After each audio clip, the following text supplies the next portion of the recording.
نعم، إنهم الحاسدين. إنه الحاسد يمشي معك، يستطيع أن يعيش معك ويأكل معك، بل ويأكل من خيراتك ويأخذ من أموالك، وتقف معه في الشدائد ويظهر لك إلا الكلام الحلو، إلا الكلام الطيب، ويظهر لك إلا الوجه النير، ولكن والله هو ألد الخصام إليك، هو ألد الخصام إليك، كما فعل بالنبي عليه الصلاة والسلام.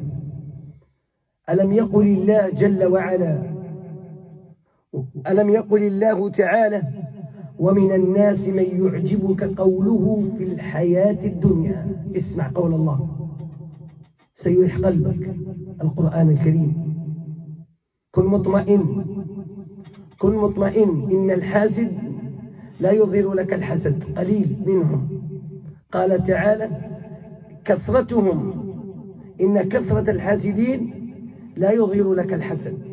قال تعالى: ومن الناس من يعجبك قوله في الحياة الدنيا.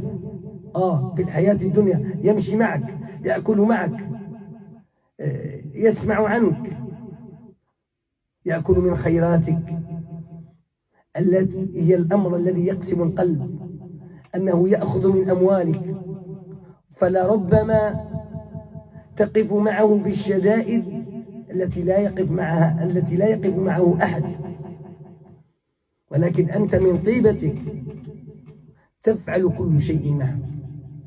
ولكن الله تعالى يقول: ومن الناس من يعجبك قوله في الحياة الدنيا ويشهد الله على ما في قلبه وهو ألد الخصام. الله أكبر، ألد الخصام، في غاية العداوة وفي غاية الاتباع إليك في حياتك، في تقلباتك، في أرزاقك، في كل شيء، وهو ألد الخصام، وهو ألد الخصام، لا حول ولا قوة إلا بالله. ثم يتبعها بالفساد في الأرض والعياذ بالله، فيدخل بنفسه الخبيثة، يدخل فيك الحيات، أو يدخل فيك العقارب من الجن، أو يدخل فيك القطط من الجن والعياذ بالله. انظر إلى الأمة اليوم، انظر إلى المصابين كيف يتأوهون بالليل والنهار ولم يجدوا حلا، لم يجدوا حلا. نسأل الله العفو والعافية.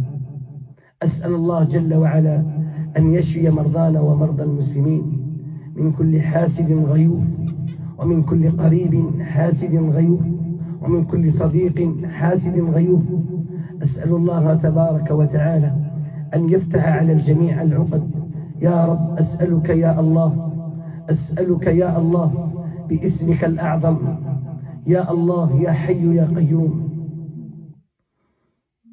أن ترفع الحسد وأن ترفع الضر على إخواننا في كل مكان يا رب، في مشارق الأرض ومغاربها.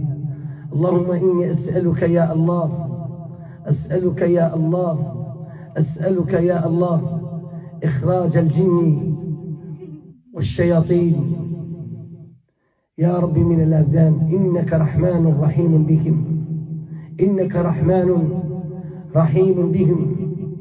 اللهم إني أسألك كشف الضر على المسلمين والمسلمات، إنك ولي ذلك والقادر عليه.